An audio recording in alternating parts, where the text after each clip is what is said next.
Mukunda Silks grand opening on 23rd November at Dilshuk Nagar. 1400 rupees sarees, 111 rupees fancy pattu sarees, మీ సొంతం.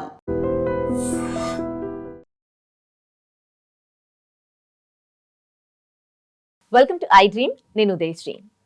మహిళలు ఏదైనా జబ్బులు రాకముందే జాగ్రత్త పడాలి అని అంటారు శ్రీమతి శుభావతి గారు. తను ఎస్పీఎం చేశారు, అంటే సోషల్ ప్రివెంటివ్ మెడిసిన్. ఏదైనా జబ్బులు రాకముందే జాగ్రత్తలకు ఎలాంటి జాగ్రత్తలు తీసుకోవాలి అనే విషయానికి అవగాహన కల్పిస్తూ ఉంటారు. రాష్ట్రపతి చేతుల మీదుగా అవార్డు కూడా తీసుకున్నారు రీసెంట్గా.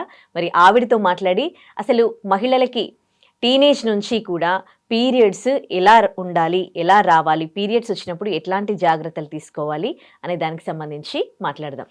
నమస్తే అమ్మ, వెల్కమ్. నమస్తే. ఓకే, టీనేజ్ అంటే ఇంతకు ముందేమో 13 years వచ్చినప్పుడు 13 అబోవ్ వాళ్ళకి మెచ్యూర్ అయ్యేవాళ్ళు, కానీ ఇప్పుడు అట్లా లేదు. 9 నుంచే పిల్లలు మెచ్యూర్ అవ్వడం మనం చూస్తూ ఉన్నాము. సో ఇలాంటి చేంజెస్ ఎందుకు వచ్చాయమ్మా? అసలు పీరియడ్స్ అనేవి కరెక్ట్ టైం ఏంటి పిల్లలకి? ఓకే, ఇక్కడ ఏం జరుగుతుందంటే వెనకటి రోజుల్లో మామూలుగా 15 yearsకు 16 yearsకి అలా అయ్యేవాళ్ళు. ఇప్పుడు ఏంటంటే తీసుకుంటున్నటువంటి ఫుడ్ మెయిన్ రీజన్ అదే. ఈ ఫుడ్లో అన్ని రకాల కల్తీలు, తర్వాత చుట్టూ ఉన్నటువంటి సమాజంలో జరుగుతున్నటువంటి ఈ ప్రభావం, ఆ ప్రభావం కూడా వీళ్ళ మీద ప్రభావం చూపిస్తూ ఉంటుంది.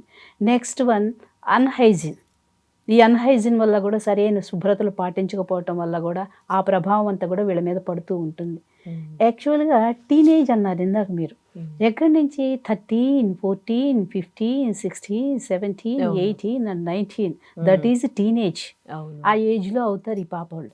అంటే ఏంటంటే ఆ టీనేజ్ వచ్చేవరకు ఆడపిల్లల్లో ఈస్ట్రోజన్, ప్రొజెస్ట్రాన్ అనే హార్మోన్స్ వాళ్ళ ఓవరీస్లో స్రవిస్తాయి. అక్కడ స్రవించగానే యాక్చువల్గా ఆడపిల్ల పుట్టుకతోనే లక్షల కొలది ఎగ్స్తో పుడుతుంది.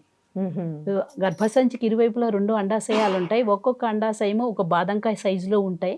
ఆ బాదంకాయ సైజులో ఆడపిల్ల పుట్టుకతోనే లక్షల కొలది గుడ్లతో పుడుతుంది.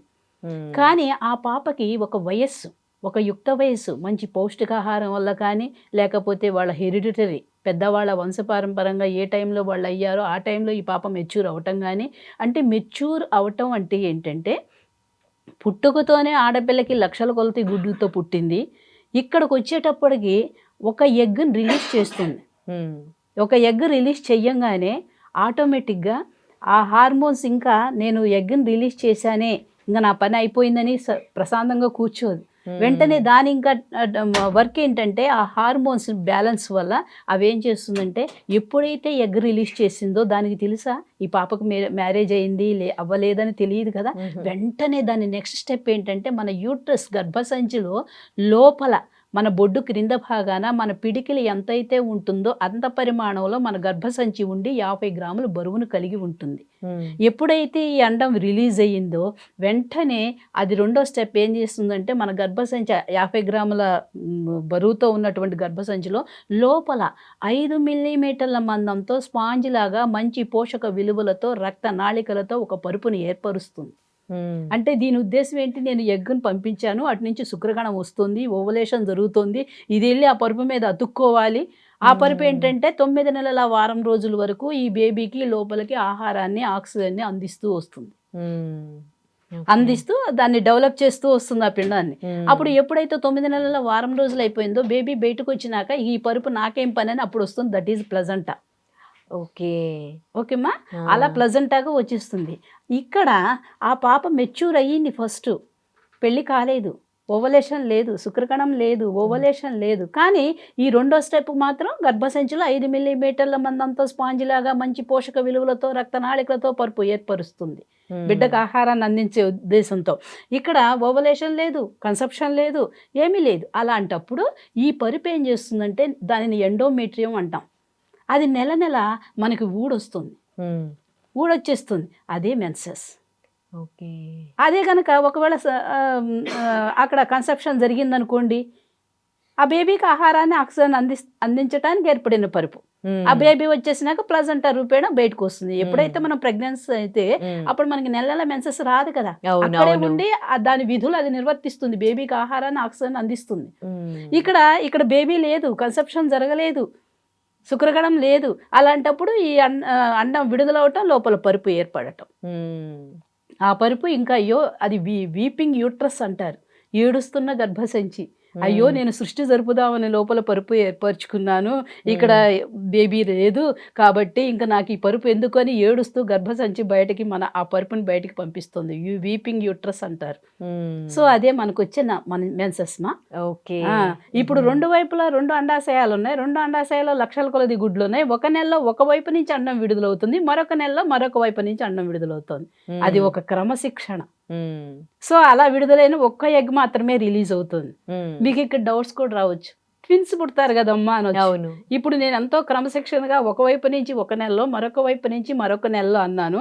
ఒక్కొక్కసారి మనం ఎంత చెప్పినా కూడా అవి వినవు. 2 వైపుల నుంచి 2 అండాలు రిలీజ్ అవుతాయి. అప్పుడు ఈ శుక్రకణం ఈ నెలలో ఇటు పోయాం కాబట్టి ఆ నెలలో అడిపోతాం అనుకుంటాయా? అనుకోవు.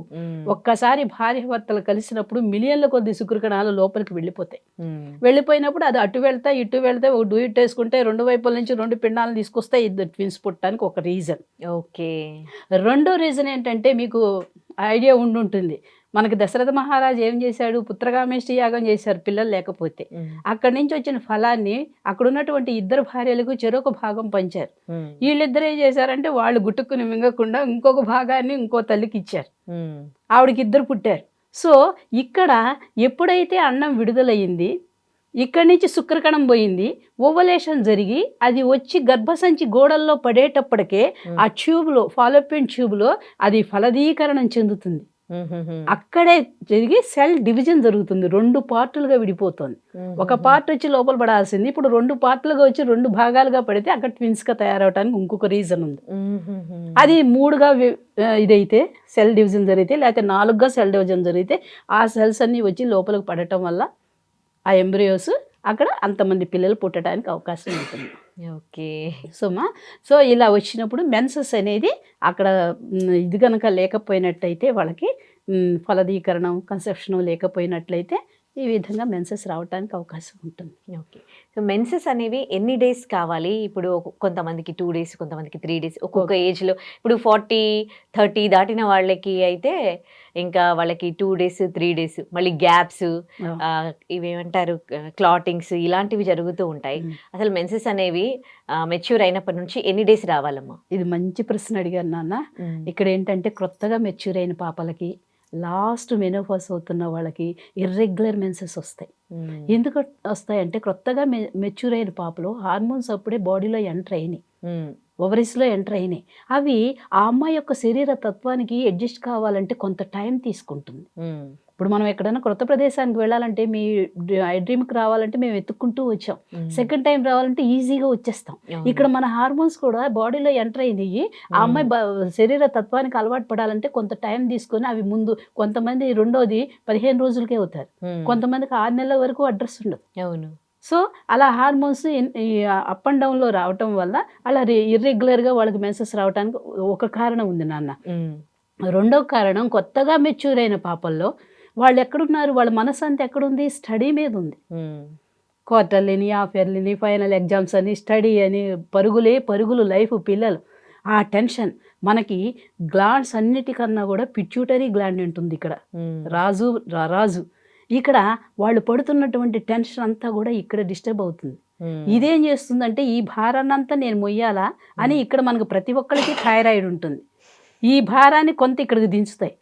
ఇవేం చేస్తే నేను ఈ భారాన్ని అంతా మొయ్యాలా అని మనకి ఇక్కడ స్రవించే ఈస్ట్రోజన్ ప్రొజెస్ట్రాన్ బ్యాలెన్స్ని ఇన్బ్యాలెన్స్ చేస్తాయి. అందుకని ఇర్రెగ్యులర్ మెన్సెస్ రావడానికి రెండో కారణం. సో మూడోది వచ్చేటప్పటికి అయోడిన్ డెఫిషియన్సీ. మనం తీసుకున్నటువంటి ఆహార పదార్థాల్లో if iodine not sufficient in the diet takes place enlargement of the thyroid gland. ఇప్పుడు మనం తీసుకున్న ఆహార పదార్థాల్లో ఎప్పుడైతే అయోడిన్ లోపించినట్లయితే అక్కడ హార్మోన్స్ ఇన్బ్యాలెన్స్ చూపిస్తాయి నాన్న. కాబట్టి అందుకని పిల్లల్ని కూడా ఈ న్యూట్రిషన్, ఇందా మీరు ఐరన్ ఫోలిక్ అన్నారు, కంపల్సరీ మొట్టమొదటి స్థానం మనం ఆకుకూరలకే ఇవ్వాలి. ఫస్ట్ ప్రథమ స్థానం ఫ్రూట్స్కి, అన్ని ఫ్రూట్స్ కొనుక్కొని తినలేరు కాబట్టి సెకండ్ ప్లేస్ ఆకుకూరలు, థర్డ్ ప్లేస్ పప్పు ధాన్యాలు, అట్లీస్ట్ పర్సన్ మాంసాహారం. సో దాన్ని ఫస్ట్ దీంట్లో పెడుతున్నారు. ఇక్కడ మనకి అయోడిన్ లోపించింది అనగానే వీళ్ళకి అవగాహన లేక ఇక్కడ కూడా ఏం చేస్తారు, ఓహో అయోడిన్ ఎక్కువ అయోడైజ్ సాల్ట్లో ఉంది, అన్నపూర్ణ సాల్ట్లో ఉంది అని ఆ సాల్ట్ ఎక్కువ తింటే మళ్ళీ నాన్ కమ్యూనికబుల్ డిసీజ్లోకి వెళ్ళిపోతారు. అసంక్రమణ వ్యాధులు మన ద్వారా సంక్రమించే కాదు. అసంక్రమణ అంటే ఏంటి, డయాబెటిక్ కానీ, హార్ట్ డిసీజెస్ కానీ, బీపీలు కానీ, ఈ క్యాన్సర్స్ కానీ వాటిల్లోకి వెళ్ళిపోతారు. కాబట్టి మనం ఏంటి, అయోడిన్ ఉప్పులో కాదు, ఉంది దాంట్లో ఎక్కడో పాయింట్ వైజ్గా ఉంది. అది మనం యూజ్ చేస్తున్నప్పుడు కానీ, మూతలు తీస్తున్నప్పుడు కానీ అది కాస్త స్పాయిల్ అయిపోతుంది. దాన్ని కేర్గా తీసుకోవాలి. ఇప్పుడు కాబట్టి ఫుల్ అయోడిన్ ఆకుకూరల్లో ఉన్నది కాబట్టి పిల్లల్ని ఆకుకూరలు తినమని చెప్పాలి. మెయిన్ ఇట్లా ఇర్రెగ్యులర్ మెన్సెస్ రావడానికి 3 కారణాలు నాన్న. నెంబర్ 1 హార్మోన్స్ ఇన్బ్యాలెన్స్ ఫస్ట్గా ఎంటర్ అవుతాయి కాబట్టి శరీరానికి అడ్జస్ట్ అవ్వాలి. నెంబర్ 2 ఆ పిల్లలు స్టడీలో ఉంటారు కాబట్టి ఇదంతా డిస్టర్బెన్స్ అయ్యి అక్కడ రెగ్యులర్గా వస్తుంది. Number 3 iodine deficiency. తర్వాత లాస్ట్లో మెనోపాజ్ టైంకి అలసిపోయి ఉంటాయి అవన్నీ చేసి హార్మోన్స్ 45-50 ఇయర్స్కి అలా చేసి ఉండేటప్పటికి అప్పుడు ఏమవుతుంది, ఇర్రెగ్యులర్గా 6 నెలలకు రాను, 3 నెలలకు రాను, సంవత్సరంగా రాను, అలా ఉండి ఆగిపోతాయి. ఆ టైంలో వీళ్ళు మహిళలంతా చాలా డిస్టర్బ్కి గురయ్యి వెంటనే డాక్టర్ గారి దగ్గరికి వెళ్దాం, చూయించుకుందాం. ఇక ఆ టైంలో డాక్టర్ గారు వాళ్ళు కానీ వీళ్ళు కూడా ఇదంతా ఎందుకులే, హెవీ బ్లీడింగ్ అవుతుంది, క్యాన్సర్ వస్తుందేమో అని ముందుగానే యూట్రస్ రిమూవ్ చేసుకోవడానికి ప్రిపేర్ అవుతారు. అదొకటి నాన్న. ఈ విధంగా మెన్సెస్ సైకిల్లో వాళ్ళకి ప్రాబ్లమ్స్ వస్తాయి. తర్వాత ఇందాక మీరు అన్నారు 2 రోజులు అవుతుంది, 4 రోజులు అవుతుంది. ఇందాక నేనేమన్నాను, గర్భసంచి గోడల్లో 5 మిల్లీమీటర్ల మందంతోనే స్పాంజ్ లాగా పోషక విలువలతో రక్తనాళికతో ఒక పరుపు ఏర్పడుతుంది. 5 మిల్లీమీటర్ల మందం = ఒక కాఫీ తాగే కప్పు టీ మాత్రమే మనకు రావాలి. ఒకళ్ళలో 2 రోజులు, ఒకళ్ళలో 5 రోజులు అవుతుంది. ఏంటంటే వాళ్ళ యొక్క శరీర తత్వాన్ని బట్టి లోపల యూట్రస్ ఆ సంకోచ వ్యాకోచాలకు గురవుతున్నప్పుడు కొంతమందికి స్లోగా గురవి ఆ పరుపును అనేది 3-4 రోజులు పెంచేస్తుంది. ఒక్కొక్కసారి ఏమో 2-3 రోజుల్లో దులిపి పారేస్తుంది మా. ఓకే, అదొక రకంగా అయిపోతుంది. అలా 5 రోజులు 3 రోజులు అట్లా వస్తుంది, నో ప్రాబ్లం. కొంతమంది ఏమంటారంటే దాంట్లోని ఉన్న ప్రాబ్లమ్స్ నేను చెప్తున్నాను. కొంతమందికి ఏంటంటే అమ్మ మాకు పీసెస్గా పడుతుంది, ఒకళ్ళకేమో మాకు ఫ్రెష్ బ్లీడింగ్ చాలా అవుతుంది అంటారు. వీళ్ళకైనా 5 మిల్లీమీటర్లే. ఎందుకంటే వాళ్ళ యొక్క శరీర తత్వాన్ని బట్టి కొంతమందికి ఆ లోపల పరుపు అక్కడే ఆ ఉష్ణోగ్రతకి బాగా ఇదైపోయి అది పంపుకుంటున్నట్టు బ్లీడింగ్ పడుతుంది. వీళ్ళు ప్యాడ్ పెట్టుకున్న లోపలికి వెళ్ళి బాత్రూమ్కి వెళ్ళి యూరిన్ పాస్ చేసినా అది పడ్డప్పుడు ఫ్రెష్ బ్లీడింగ్గా ఆ ప్యాడ్ అంతా కూడా ఇంత డ్రాప్ అయినా కూడా ఇంతగా కనిపిస్తుంది. అమ్మో నాకు ఇంత అవుతుందని భ్రమ వాళ్ళకు. ఈ పీసెస్ పడ్డామకేమో అది కరగదు కాబట్టి ఆ ముక్కగానే అయ్యో నాకేమవట్లేదు, 2-3 ముక్కలు మాత్రమే పీసెస్ కనిపిస్తున్నాయి, వాళ్ళు యూరిన్ పాస్ చేసుకుంటూ తీగలు కాబట్టి అలా 2-3 పీసెస్ వాళ్ళకి కనిపిస్తున్నట్టు అనిపిస్తుంది అన్న. ఇది మాత్రం మొత్తం భ్రమే వాళ్ళకు. అయితే ఇంకేంటంటే ఐరన్ అనేది వాళ్ళకి ఏదైనా లోపించినట్లయితే మరీ ఎనిమిక్గా ఉంటే గనక ఆ పరుపు అనేది కొంత లేయర్ థిన్గా ఫాలో అవటానికి అవకాశం ఉంటుంది. అంతే తప్ప దాదాపు ఎక్కువ శాతం వాళ్ళకి వచ్చేది 5 మిల్లీమీటర్లు మాత్రమే బయటకు వస్తుంది. ఆ విధంగా ఒకటి పడుతుంది. తర్వాత ఈ మెన్స్ట్రువల్ సైకిల్లో కూడా వాళ్ళకి చాలా ప్రాబ్లమ్స్ ఉన్నాయి. ఇలా పట్టమే కాకుండా వాళ్ళకి విపరీతమైన కడుపులో నొప్పి వస్తూ ఉంటుంది.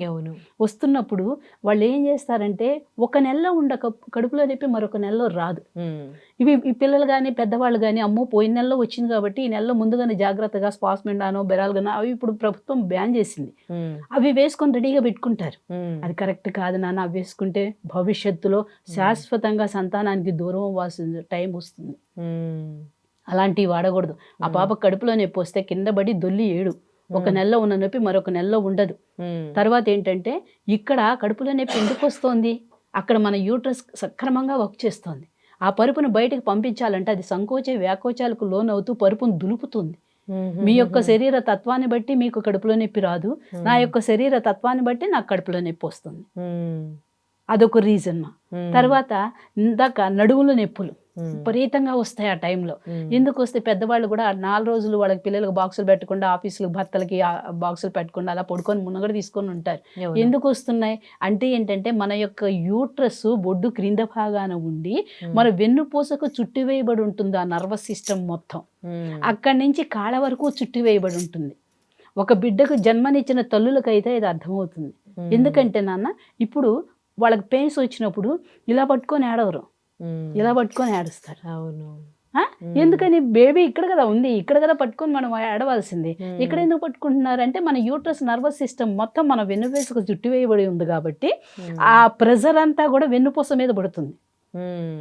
తర్వాత బేబీ బయటకు వస్తున్నప్పుడు కాళ్ళు గజ గజ గజ ఉనికిపోతాయి. ఎందుకు వణుకుతున్నాయి? ఈ నర్వస్ సిస్టమ్ ఇక్కడ వరకు ఉంది, కాళ్ళు విపరీతంగా గుంజుకుపోతూ ఉంటాయి. కాబట్టి మన మెన్సెస్ టైంలో కూడా ఆ పరుపును బయటకు పంపించేటప్పుడు ఆ ప్రెజర్ అంతా వెన్నుపూస మీద పడుతుంది. కాబట్టి చాలా మంది మహిళలకు వెన్ను నొప్పి వస్తుంది, నడువు నొప్పి వస్తుంది. అక్కడి నుంచి కాళ్ళు విపరీతంగా గుంజుకుపోతూ ఉంటాయి ఆ 4 రోజులు. అవన్నీ సర్వసాధారణమైనటువంటి లక్షణాలు. వాటికి ఏయో టాబ్లెట్స్ వేసుకుంటారు, మనశ్శాంతిగా ఉండరు, ఇంట్లో వాళ్ళని మనశ్శాంతిగా ఉండరు. ఇవన్నీ సర్వసాధారణమైనటువంటి వాళ్ళకి అవగాహన లేక వాళ్ళ జీవితాన్ని మొత్తం స్పాయిల్ చేసుకుంటున్నారు. ఒక మెడిసిన్ వాడితే అది రసాయనిక పదార్థం, అది వెళ్ళి ఇంకో దాని మీద ప్రభావం చూపిస్తుంది, కిడ్నీల మీద ప్రభావం చూపిస్తుంది, మళ్ళీ ఆ కిడ్నీలు చెడిపోతాయి. ఇవన్నీ పెయిన్ కిల్లర్ మళ్ళీ బీపీని రేజ్ చేస్తుంది. మరి ఇవన్నీ లేకుండా ఓర్చుకోవటం, పెయిన్ తట్టుకునే శక్తి ఇప్పుడు ఉండట్లేదు కదండి ఎవరికి కూడా. ఉండట్లేదు, దానికి అవగాహన. ఇంకా ఎక్సర్సైజులు, మన యోగా, ఇవన్నీ చాలా ఉన్నాయి. మెడిటేషన్. ఇప్పుడు ఇర్రెగ్యులర్ గా మెన్సెస్ రావాలి అంటే ఎందుకని ఇక్కడ ఇర్రెగ్యులర్ అనే చెప్పాను నేను, పిట్యూటరీ గ్లాండ్ డిస్టర్బ్ అవటం వల్లనే మనకు అలా వస్తుంది అన్నాను కదా. స్కూల్స్ పిల్లలందరికీ యోగా నేర్పాలి, ఆ మెడిటేషన్, ధ్యానం, ఇలాంటివన్నీ నేర్చుకుంటే ఇప్పుడు స్టెబిలిటీ పెరుగుతుంది మనసులో, ఒక శక్తి స్వరూపిణిగా మారిపోతుంది. ఇవన్నీ చాలా అతి చిన్నవి అన్న దీనికి వాళ్ళు ఆలోచనలకి రావాలి, వాళ్ళు ప్రభావితం చేయాలి. మనం ఎక్కువ వాళ్ళకి హెల్త్ ఎడ్యుకేషన్ ద్వారానే వాళ్ళ మోటివేషన్ మనం చేయాలి నాన్న. మెడిసిన్స్ అనేది ప్రక్కన తీసి పెట్టాలి. ఎప్పుడో లాస్ట్ మనకు అలింక్ కానప్పుడు ఆ టైంలో మనం వెళ్ళాలి. కానీ మరి చిన్న చిన్న వాటికి డిస్టర్బ్ అవటం, ఆ ఫ్యామిలీలో కూడా అంతా డిస్టర్బెన్స్, ఎవరికి మనశ్శాంతి లేకుండా ఇలా అన్నీ వస్తూ ఉంటాయి. తర్వాత ఇక్కడ కూడా నేను ఇందాక పర్సనల్ హైజీన్ లాగానే వాళ్ళు మెన్స్ట్రల్ సైకిల్లో పాటించవలసినటువంటి శుభ్రతలు. ఎవ్రీ 6 అవర్స్కి ఒకసారి లోపల పెట్టుకునే ప్యాడ్ క్లాత్ మార్చేసేయాలి. ఇప్పుడు శానిటరీ ప్యాడ్స్ కాబట్టి కంపల్సరీ. ఇంకా ఎక్కువ అవుతున్నట్టు అనిపిస్తే 4 అవర్స్కే వాళ్ళు మార్చాలి. అట్లా మార్చుకోవాలి. ఎందుకంటే వాళ్ళు స్కూల్స్ కాలేజెస్లో ఉంటారు, అదే ఇళ్లలో ఉండే వాళ్ళు అయితే అలా మార్చుకోవటానికి అవకాశం ఉంటుంది నాన్న. అదొకటి. తర్వాత ఇందాక ప్యూబిక్ హెయిర్ అన్నాను, అవి కూడా ఆ లోపల వచ్చే ఈ బ్లీడింగ్ కూడా తీగలుగా వస్తూ ఉంటుంది. అవి కూడా ఆ హెయిర్ మీద అతుక్కుపోయి సూక్ష్మజీవులు తయారయ్యి లోపలికి వెళ్ళి ఆర్గాన్స్ని ఎఫెక్ట్ చేస్తాయి. కాబట్టి అది శుభ్రంగా ఉండాలి. ప్రతిసారి బాత్రూమ్కి వెళ్ళినప్పుడు శుభ్రంగా మనం కూర్చొని ఉంటాము, వెళ్ళి యూరిన్ పాస్ చేసినప్పుడు ఆ బ్లీడింగ్ ఒకేసారి బుడక్కని వస్తుంది. మనం లోపల కడుక్కోకుండా అలా వస్తే కనుక మళ్ళీ అవన్నీ సూక్ష్మజీవులు ఫామ్ అయిపోతాయి నాన్న. ఆ కంపల్సరీ అవి కడుక్కోవాలి స్నానం చేస్తున్నప్పుడు కానీ. అవి తర్వాత 4 రోజులు వాడినటువంటి ప్యాడ్స్ అంటే పారేస్తారు. ఆ డ్రాయర్స్ మన ఇళ్లలో మగపిల్లలు చూడకూడదు, పెద్దవాళ్ళు చూడకూడదు అని గొంతుల్లో సందుల్లో ఆరేస్తారు. అవి తీసి అట్లా కాదు, అవి ఏం చేస్తారు, ఆ 4 రోజులు ఎండని మళ్ళీ తీసిపోయి అమ్మయ్య ఈ నెల కార్యక్రమం అయిపోయింది, మరొక నెలలో కదని ఏ సూర్యుల్లోనో గోడల్లోనో దాచివేస్తారు. మళ్ళీ నెలసరి వస్తుంది అనగానే హడావుడిగా ఎక్కడ పెట్టాము తీసుకొని అప్పుడు పెట్టేస్తారు. ఒక్కసారి ఆ డ్రాయర్ని మైక్రోస్కోప్ ద్వారా చూస్తే కోట్లు, మిలియన్లు, టన్నుల కొద్ది సూక్ష్మజీవులు మన స్వహస్తాలతోనే లోపలికి పంపించేసాం.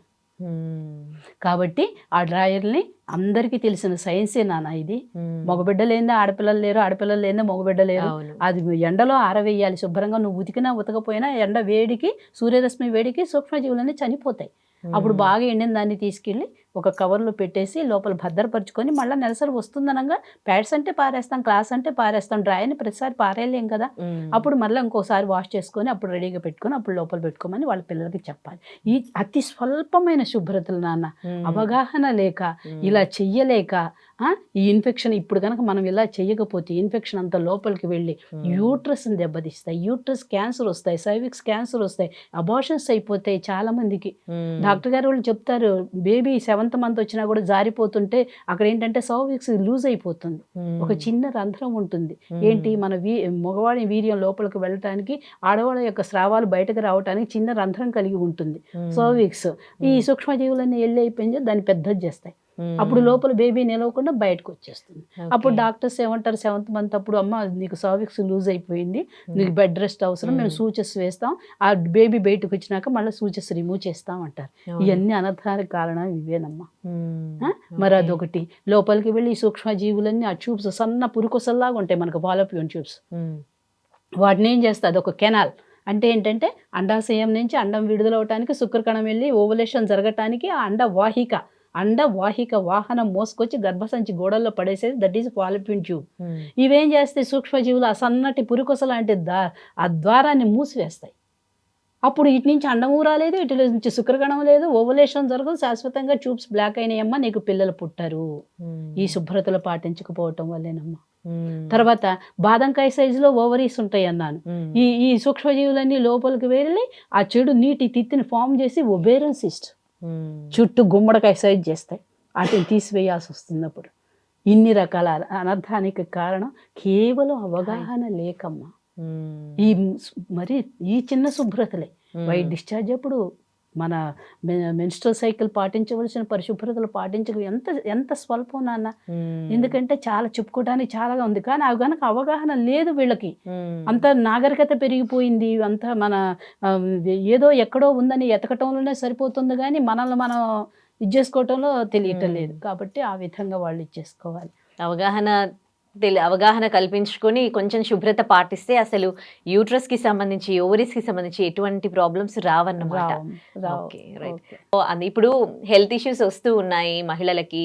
టీనేజ్ నుంచి కూడా చూసుకుంటే పిల్లలకి వైట్ డిశ్చార్జ్ అయినా, పీరియడ్స్ ఇర్రెగ్యులర్ అయినా కానీ పట్టించుకోకపోవడం, అట్లా వదిలేసేయడం, ఆ తర్వాత కొంచెం ఎక్కువైతే మెడిసిన్స్ తీసుకుంటూ ఉంటారు. మీరు అదంటే దీంట్లో ఎస్పీఎం చేస్తారు కదా, సో మీరిచ్చే సజెషన్స్ ఏంటి? అంటే ఎలాంటి అవగాహన ఉండాలి పిల్లల దగ్గర నుంచి, ముఖ్యంగా ఆడవాళ్ళకి, తల్లిదండ్రులకి, పిల్లలకి ఈ పీరియడ్స్కి సంబంధించి, వైట్ డిశ్చార్జ్కి సంబంధించి ఎలాంటి అవగాహన ఉండాలి? ఓకేమ్మా, మా థీమ్ కూడా అదే. ఎస్పీఎం అంటే సోషల్ ప్రివెంటివ్ మెడిసిన్. అంటే ఏంటంటే వ్యాధులు రాకుండా ముందుగా మనం తీసుకోవలసినటువంటి జాగ్రత్తలు ఏంటి అనే దానికి ఇప్పుడు మీరు అడిగిన క్వశ్చన్ చాలా వెరీ వెరీ ఇంపార్టెంట్. ఎందుకంటే ప్రతి ఆడపిల్ల కానీ ప్రతి లేడీ కానీ బయటికి చెప్పలేకుండా వాళ్ళకి ఏదో జరిగిపోతున్నదని అసహనంగా తయారైపోయి మనశ్శాంతి లేకుండా వాళ్ళందరినీ పెద్దవాళ్ళని డిస్టర్బ్ చేస్తూ హాస్పిటల్కి వెళదాం అంటారు. అక్కడికి వెళ్ళిన తర్వాత మెడిసిన్స్ తగ్గకపోతే యూట్రస్ రిమూవ్ చేసుకోవటం.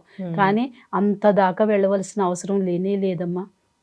ఏంటంటే ఆడపిల్ల అంటే 11, 12, 13 సంవత్సరాలు హెరిడిటరీ, అంటే వాళ్ళ మేనత్తలాగానో అమ్మమ్మలాగానో వాళ్ళ వంశపారంపరంగా వచ్చేటటువంటి ఒక రకమైనటువంటి ఆ హార్మోన్స్ వాళ్ళలో ఎంటర్ అవుతాయి.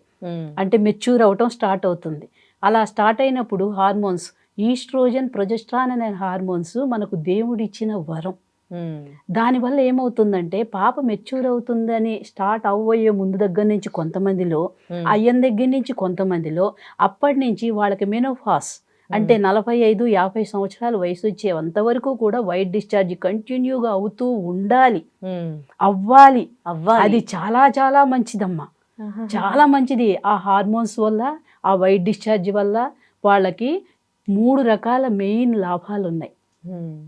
నెంబర్ 1, వైట్ డిశ్చార్జ్ ఎందుకు అవుతుంది? ఈస్ట్రోజన్, ప్రొజెస్ట్రాన్ అనే హార్మోన్స్ మన గర్భసంచికి ఇరువైపులా 2 అండాశయాలు ఉంటాయి. అవి అప్పటి నుంచి స్రవిస్తాయి ఒక వయసు వచ్చిన తర్వాత. అంటే ఏంటంటే అది ఇందాక నేను చెప్పాను, హెరిడిటరీ, వంశపారంపరంగా వాళ్ళ అమ్మల్లాగానో, మేనత్తల్లాగానో, అమ్మమ్మల్లాగానో, నానమ్మల్లాగానో ఆ టైం అవ్వగానే వీళ్ళకి హార్మోన్స్ ఎంటర్ అవుతాయి ఓవరీస్లో. అవి స్రవిస్తాయి. అవి స్రవించినప్పుడు ఆడపిల్లలు కొంతమందిలో మెచ్యూర్ అవబోయే ముందు దగ్గర నుంచి వైట్ డిశ్చార్జ్ నెంబర్ 1 అవుతూ ఉంటుంది. మరి ఆ వైట్ డిశ్చార్జ్ వల్ల ఉపయోగాలు ఏంటి అంటే, పాప రేపు వివాహం అయినాక భార్యాభర్తలు శారీరకంగా కలవాలి అంటే ఆవిడ యొక్క వైట్ డిశ్చార్జ్ వల్ల ఆ యోని స్రావాలు స్రవిస్తూ ఉంటాయి. వాళ్ళిద్దరు భార్యాభర్త యొక్క సుఖమైనటువంటి సాంసారిక జీవితాన్ని వాళ్ళు గడపడానికి నెంబర్ 1. నెంబర్ 2, వైట్ డిశ్చార్జ్ రెండో ఉపయోగం ఏంటంటే, మనకి యూట్రస్ అక్కడి నుంచి మన యోని వజైనా యొక్క లోతు 3 అంగుళాలు లేక 8 సెంటీమీటర్ల లోతును కలిగి ఉండి సాగే గుణాన్ని కలిగి ఉంటుంది నాన్న. అలా కలిగి ఉన్నప్పుడు ఆ 3 అంగుళాలు 8 సెంటీమీటర్ల లోతులో ఆ పాప గర్భధారణ జరిగినాక డెలివరీ టైంలో ఆ బేబీ ఆ చిన్న హోల్ నుంచి బయటకు రావాలి. ఆ చిన్న హోల్లో వస్తుందా 2.5, 3 కేజీలు బరువు గల బేబీ? రాలేదు. అటువంటి టైంలో ఈ వైట్ డిశ్చార్జ్ అనేది పంపు కొట్టినట్టు కొట్టి బేబీని బయటకు తోసేస్తుంది. ఇది రెండో లాభం నాన్న. మూడో లాభం వచ్చేటప్పటికి వాళ్ళు ఎప్పుడైనా సరే భార్యాభర్త కలవాలి అనుకున్నప్పుడు ఆమె యోనిలో తడి ఉంటూ ఉండాలి. అలా లేకుండా వైట్ డిశ్చార్జ్ కాకుండా ఉన్నట్లయితే గనక ఆ భర్త మరొక సుఖాని కోసం వెళ్ళిపోతాడు. యోని స్రావాలు ఆగిపోతాయి. వీళ్ళకి తెలిసి తెలియక యూట్రస్ను కనుక రిమూవ్ చేసుకున్నట్లయితే ఆ హార్మోన్స్ ఇన్బ్యాలెన్స్ అయిపోయి అవి ఆటోమేటిక్గా తగ్గిపోతాయి. అప్పుడు భర్త మరొక సుఖానికి వెళ్తారు. ఎప్పుడు కూడా యోనిలో ఆ తడి ఉండాలి. ఇది వైట్ డిశ్చార్జ్ నెంబర్ 1 అమ్మ. ఇప్పుడు నేను మీతో మాట్లాడుతున్నాను, మీతో నేను చెప్తున్నప్పుడు నా నోట్లో నా నాలుక ఎటైతే అటు తిరుగుతూ ఉంది. ఏముంటే తిరుగుతోంది? లాలాజలం. అదే గనక ఎండిపోయింది అనుకోండి, నా నాలుక తడారిపోతుంది, నా మాట స్పష్టంగా రాదు. కరెక్ట్. మనం స్వచ్ఛమైన ఆడవాళ్ళం అంటే ఎప్పుడూ నిత్యం వైట్ డిశ్చార్జ్ అవ్వాలి. అది హార్మోన్స్ ప్రభావం. ఈస్ట్రోజన్, ప్రొజెస్ట్రాన్ అనే హార్మోన్స్ మనకు దేవుడిచ్చిన వరాలు నాన్న. మరి వాటి వల్ల ఈ వైట్ డిశ్చార్జ్ అనేది అవుతూ ఉంటేనే నువ్వు ఒక లేడీవి, నువ్వు ఒక బిడ్డకు జన్మనిస్తావు, నువ్వు ఒక భర్తతో సంసార జీవితాన్ని, సుఖమయమైనటువంటి జీవితాన్ని నువ్వు అనుభవిస్తావు. ఇన్ని రకాల లాభాలు ఉన్నాయి. మరి ఇటువంటప్పుడు వైట్ డిశ్చార్జ్ అవ్వాలి కరెక్టే, కానీ వైట్ డిశ్చార్జ్ ఎలా అవ్వాలి? మీరందరికి మీరే doctors, your also doctor in your home. So అంటే ఏంటంటే తీగలుగా బంకగా ఉన్నంత వరకు 100% ఆరోగ్యకరంగా ఉన్నట్టు వైట్ డిశ్చార్జ్ అలా అవ్వాలి. సో కాబట్టి ఎప్పుడూ నిత్యం వైట్ డిశ్చార్జ్ అవ్వాలి. దీనివల్ల ఈ లాభాలు ఉన్నాయి. అంతేకాదు ఎప్పుడు డాక్టర్ దగ్గరికి వెళ్ళాలి. మేము చెప్పే సబ్జెక్ట్ అంటే ఇది ఇలా ఉండాలి. కానీ వైట్ డిశ్చార్జ్ అలా తీగలుగా బంకగా అవుతున్నంత వరకు నువ్వు ఆరోగ్యకరంగా ఉన్నట్లు అని అన్నాను. కానీ అలా వస్తున్నప్పుడు కానీ మన శుభ్రతలు మనం పాటించాలి. ఎప్పుడూ కూడా లేడీ అంటే బాత్రూమ్కి వెళ్ళినప్పుడు ప్రతిసారి కూడా శుభ్రంగా యూరిన్ పాస్ చేసిన వెంటనే యోని ప్రాంతం శుభ్రంగా కడుక్కోవాలి. లోపల నుంచి వస్తుంది ఓకే, కానీ అలా యోని ప్రాంతంలో ఉంటే అలా నిలవ స్టోరేజ్ మన సరైన శుభ్రతలు ఆ టైంలో పాటించకపోతే అక్కడ అంతా కూడా మళ్ళీ వైరస్ బ్యాక్టీరియా ఫామ్ అయిపోయి ఈ వైరస్ అంతా లోపలికి వెళ్ళి మనకు యూట్రస్ని దెబ్బతీస్తాయి, ట్యూబ్స్ని దెబ్బతీస్తాయి, ఓవేరియన్ సిస్టులు రావడానికి అవకాశం ఉంటుంది. ఓవరీస్ చుట్టూ కూడా ఒక చెడు నీటి తిత్తి ఫ్లూయిడ్ని ఫామ్ చేస్తాయి. సో ఇన్ని రకాల అనర్థాలు ఉంటాయి. కాబట్టి వైట్ డిశ్చార్జ్ ఓకే, తీగలుగా బంకగా ఉన్నంత వరకు నువ్వు 100% ఆరోగ్యకరంగా ఉన్నట్లే. కానీ అవి బయటకు వచ్చిన తర్వాత మనం ఎటువంటి శుభ్రతలు పాటించాలి అని అంటే ప్రతిసారి బాత్రూమ్కి వెళ్ళినప్పుడు శుభ్రంగా మన్మాయం కడుక్కోవాలి, స్నానం చేస్తున్నప్పుడు శుభ్రంగా కడుక్కోవాలి. అంతేకాకుండా అవాంఛిత రోమాలు, ప్యూబిక్ హెయిర్ ఉంటాయి నాన్న, ఎక్కువగా పెరగకుండా అవేంటంటే ఎప్పటికప్పుడు శుభ్రపరచుకోవాలి. తీగలుగా అవుతున్నప్పుడు ఇది వచ్చి దానికి చుట్టుకుంటుంది. మనం సరైన పరిశుభ్రత పాటించకపోవటం వల్ల ఏమవుతుంది, అక్కడ మళ్ళీ సూక్ష్మజీవులు ఫామ్ అయిపోయి యోని మార్గం, ఇందాక నేను చెప్పాను యోని యొక్క లెంత్ 3 అంగుళాలు 8 సెంటీమీటర్ల లోతును కలిగి ఉండి సాగే గుణాన్ని, అయస్కాంతం, ఈజీగా బయట ఇన్ఫెక్షన్ లోపలికి తీసుకెళ్ళిపోతుంది. అది మగవారికి అలా ఉండదు. ఆడవాళ్ళ యోని యొక్క ప్రాంతం ఈజీగా లోపలికి వెళ్ళిపోతుంది, అయస్కాంతం లాగా ఇన్ఫెక్షన్. కాబట్టి వైట్ డిశ్చార్జ్ అవ్వాలి. అయినప్పుడు మనం పరిశుభ్రత పాటించాలి. అంటే ఎంత మేర వైట్ డిశ్చార్జ్ అవ్వాలి? కొంతమందికి అంటే కాళ్ళ నొప్పులకి వైట్ డిశ్చార్జ్కి ఏమైనా సంబంధం? ఏమీ లేదమ్మా, ఏమీ లేదు. వాళ్ళ హార్మోన్స్ ఈ బ్యాలెన్స్ ఎక్కువగా వర్క్ చేస్తున్నప్పుడు ఎక్కువగా వైట్ డిశ్చార్జ్ అవుతూ ఉంటుంది, తక్కువగా అవుతున్నప్పుడు తక్కువ వైట్ డిశ్చార్జ్ అవుతుంది. దానివల్ల అసలు ఎప్పుడు కూడా మనస్సు అనేది దాని మీద పెట్టొద్దు. మరి చాలా మంది వైట్ డిశ్చార్జ్ అవుతుందని హాస్పిటల్కి వెళ్ళి మెడిసిన్ వాడుతూ ఉంటారు. అవును, అవగాహన లేకే అలా వెళ్ళినప్పుడు అదే వాళ్ళు మనశ్శాంతిగా ఉండరు. ఇంట్లో భర్తని, అత్తమామల్ని మనశ్శాంతిగా ఉంచరు. అప్పుడు హాస్పిటల్కి వెళ్ళాలి, డాక్టర్ గారు 2-3 సార్లు మెడిసిన్స్ పెడతారు, తగ్గలేదంటే సర్జరీ చేస్తారు. వీళ్ళే ముందుకు వస్తారు, మాకు ఇవన్నీ డిశ్చార్జీలు ఎందుకు, మేము యూట్రస్ రిమూవ్ చేసుకుంటాము, మాకు ఈ బాధలన్నీ ఎందుకు అని అంటారు. కానీ ఆ వైట్ డిశ్చార్జ్ వల్ల ఎన్ని లాభాలు ఉన్నాయి. ఎప్పుడైతే ఆ యూట్రస్ మీరు రిమూవ్ చేసుకున్నారో హార్మోన్స్ ఇన్బ్యాలెన్స్ వల్ల వైట్ డిశ్చార్జ్ అవ్వదు. వీళ్ళు శాశ్వతంగా అన్ని సుఖాలకి దూరం అయిపోతారు. అంటే ఎంత మేర అవ్వాలి వైట్ డిశ్చార్జ్ అనేది? కొంతమందికి ఎక్కువగా అవుతుంది, కొంతమందికి అసలు మొత్తం డ్రైగా ఉంటది, అసలు వైట్ డిశ్చార్జ్ అనేదే కాదు. డ్రైగా ఉండటం అనేది వాళ్ళకి హార్మోన్స్ అసలు వర్క్ చేయట్లేదు. అప్పుడు హార్మోన్స్ కు సంబంధించినటువంటి మెడిసిన్స్ పెట్టించుకుంటే మళ్ళీ వైట్ డిశ్చార్జ్ అవ్వాలి. అసలు వాళ్ళకి లేడీ అంటేనే రేపు ఒక బిడ్డకు జన్మనివ్వాలి అంటేనే వైట్ డిశ్చార్జ్ అవ్వాలమ్మా. కాబట్టి ఇంత లిమిట్ అని ఉండదు. వాళ్ళ హార్మోన్స్ ఏ విధంగా, కొంతమంది బాగా వర్క్ చేస్తే వస్తుంది, కొంతమంది కొంచెం అంటే ఒక మాదిరిగా వస్తుంది. అసలుకి ఏం అవ్వట్లేదంటే అసలు వాళ్ళు మెచ్యూర్ కూడా కారు. వాళ్ళకి ఓవలేషన్ కూడా జరగదు, అండం విడుదల అవటం కానీ, ఈ కన్సెప్షన్ జరగటం కానీ, బిడ్డ తయారవటం కానీ ఇవన్నీ కూడా ఏముండవు, కొంతమందిలో అసలు ఏమీ లేకుండా ఉంటుంది. కాబట్టి వైట్ డిశ్చార్జ్ మంచిది ఉన్నప్పుడు పాటించవలసిన పరిశుభ్రతలు ఏంటంటే ప్రతిసారి బాత్రూమ్కి వెళ్ళినప్పుడు యోని ప్రాంతం శుభ్రంగా కడుక్కోవాలి, స్నానం చేస్తున్నప్పుడు యోని ప్రాంతం శుభ్రంగా కడుక్కోవాలి, ఆ ప్యూబిక్ హెయిర్ అనేది కొంచెం రిమూవ్ చేసుకుంటూ ఉండాలి. నెక్స్ట్ వన్, లోపల డ్రాయర్స్ అవి వాడతారు నాన్న, ఆ డ్రాయర్స్ ఎప్పటికప్పుడు ఉతికినవే వేసుకోవాలి. మార్నింగ్ వేసుకుంది రేపు 24 hours యూజ్ చేయటం కానీ అస్సలు చేయకూడదు. అదే నేను ఇందాక అనగా యోని ప్రాంతం అయస్కాంతం లాగా ఈజీగా సూక్ష్మజీవుని లోపలికి వెళ్ళిపోతుంది. మనకు అవగాహన లేక అవయవాలను మనం కోల్పోతున్నాం. చాలా చాలా చిన్నది. ఆ అవగాహన ఉంటే అలా శుభ్రపరుచుకుంటూ ఉంటే ఎప్పటికప్పుడు ఇటువంటి ఎప్పుడు రోగాలు రాకుండా చాలా ఇదిగా ఉంటారు నాన్న. రాత్రిపూట ఇన్నర్ వేసుకోవచ్చా అండి? తప్పకుండా. అసలు రాత్రిపూట అంటే ఏంటంటే ఎక్కువ శాతం నేను చెప్పేది ఏంటంటే మన భారతదేశం సాంప్రదాయాలు చక్కటి ఇది కట్టుబొట్టు చీర అంటే లంగా వేసుకుంటారు కాబట్టి అక్కడ ఫ్రీగా ఉంటుంది. వైట్ డిశ్చార్జ్ అయినా లంగా వరకే అవుతుంది. మళ్ళీ అది యోని ప్రాంతంలో టచ్ చేయడానికి అవకాశం ఉండదు. ఎప్పుడైతే మనం డ్రైయర్ వేస్తామో అది ఎప్పుడు కూడా దానికి కవర్ చేసి ఉంటుంది కాబట్టి ఆ డిశ్చార్జ్ దాంట్లో పడుతూ ఉంటుంది, మళ్ళీ దీని నుంచి దానికి వెళ్ళిపోతుంది. అందుకే వెనకటి రోజుల్లో ఇవన్నీ ఉన్నాయా అమ్మా? అవును. యూట్రస్ రిమూవ్ చేసుకోవటం అవన్నీ ఏమన్నా ఉన్నాయా? ఏమీ లేవు కదా. మరి అది వైట్ డిశ్చార్జ్ ఆ విధంగా జాగ్రత్త చేసుకోవాలి, చాలా మంచిది. దానికోసం పరుగులు తీయాల్సిన అవసరం లేదు, యూట్రస్ రిమూవ్ చేసుకోవాల్సిన అవసరం లేదు. చాలా మంచిది, మనకి దేవుడు ఇచ్చిన వరం నాన్న. చాలా మంచి విషయం తెలియజేశారు. థ్యాంక్ యూ అమ్మా. ఓకే అమ్మా.